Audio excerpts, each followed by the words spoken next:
नमस्कार दोस्तों, मेरा नाम डॉक्टर प्रबोध गौड़ है और एक बार मैं फिर हाजिर हूँ खंडेलवाल कॉलेज के ई ट्यूटोरियल को लेकर। पिछले मैंने लेक्चर में डिस्कस किया कि ह्यूमन रिसोर्स मैनेजमेंट क्या है। उसके बाद मैंने डिस्कस किया कि ओरिएंटेशन क्या होता है। आज का जो मेरा टॉपिक है वो है प्लेसमेंट, और प्लेसमेंट और उसके साथ आने वाली क्या क्या प्रॉब्लम्स हो सकती हैं। मैंने पिछले अपने लेक्चर में बताया कि ओरिएंटेशन जब कंपनी में एंट्री करते हैं तो उसके समय जो है एम्प्लॉय का ओरिएंटेशन किया जाता है। ओरिएंटेशन में एचआर अपनी पॉलिसीज़ बता देता है और सुपरवाइज़र अपनी वर्किंग और यूटिलिटीज़ ऑफ मशीनरी बता देता है। इसके बाद अब समय आता है कि उस एम्प्लॉय की जो 15-20 दिन का ओरिएंटेशन है, उन दोनों चीज़ों को देखते हुए, एम्प्लॉय को और एम्प्लॉय के ओरिएंटेशन पीरियड को देखते हुए, हम उसको कहाँ मैक्सिमम और ऑप्टिमम यूटिलाइज कर सकते हैं उसकी सर्विसेज को। That is called placement.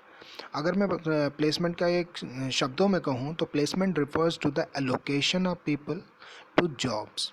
मतलब अलग अलग हमने ओरिएंटेशन में और इंडक्शन प्रोग्राम में ये देख लिया कि ये व्यक्ति हमारे किस किस काम आ सकता है और इस व्यक्ति के अंदर क्या क्या खूबियाँ हैं, और हम उस खूबियों को किस तरीके से मैक्सिमम यूटिलाइज कर सकते हैं अपनी ऑर्गेनाइजेशन के अपलिफ्टमेंट में। ठीक, तो placement refers to the allocation of people to jobs. It includes initial assignments of new employees and promotion, transfer और demotion of present employees. Promotion का कहीं प्लेसमेंट का कहीं भी ये मतलब नहीं दे रखा है कि हम जो है नए लोगों को ही प्लेस करेंगे। ठीक, प्लेसमेंट का मतलब हो सकता है कि हम किसी नए को तो हम प्लेस करेंगे ही करेंगे, साथ ही हो सकता है कि हम पुराने किसी एम्प्लॉय को उठाकर किसी दूसरी जगह भेज दें। ठीक, that is also called placement. और जो हमने दूसरी जगह भेजने का प्रोसेस जो करा है उसको कहते हैं ट्रांसफ़र। ये मैं अपनी अगली स्लाइड में डिस्कस करूँगा। इसके बाद हो सकता है कि किसी एम्प्लॉय से और एम्प्लॉय की हरकतों से मैनेजमेंट खुश ना हो, तो उसको हम जो उसकी पुरानी जगह से हटाकर किसी और जगह भेज सकते हैं, उसकी सैलरी को भी कम कर सकते हैं। That is called demotion. ठीक, तो प्लेसमेंट का आप कहीं भी ये मत समझिएगा कि प्लेसमेंट का पर्पस सिर्फ नए लोगों के लिए होता है। प्लेस करने का मतलब होता है right candidate, right time, at right place. ये मतलब है प्लेसमेंट का। अब प्लेसमेंट में कई बार क्या हो जाता है ना कि कई ओवर एंथुजियाज्म होने के चक्कर में कई बार प्रॉब्लम भी आ जाती है।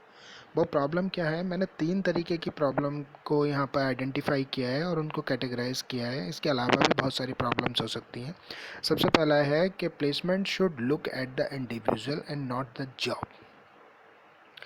हमें ये बहुत अच्छी तरह अपने दिमाग में रखना चाहिए डिपार्टमेंटाइजेशन करते समय, डिवीज़न ऑफ लेबर करते समय, कि हम जो है प्लेसमेंट इंडिविजुअल का कर रहे हैं। प्लेसमेंट उसकी जॉब यानी कि वर्क या उसकी रिस्पॉन्सिबिलिटीज़ अथॉरिटीज़ का नहीं कर रहे हैं।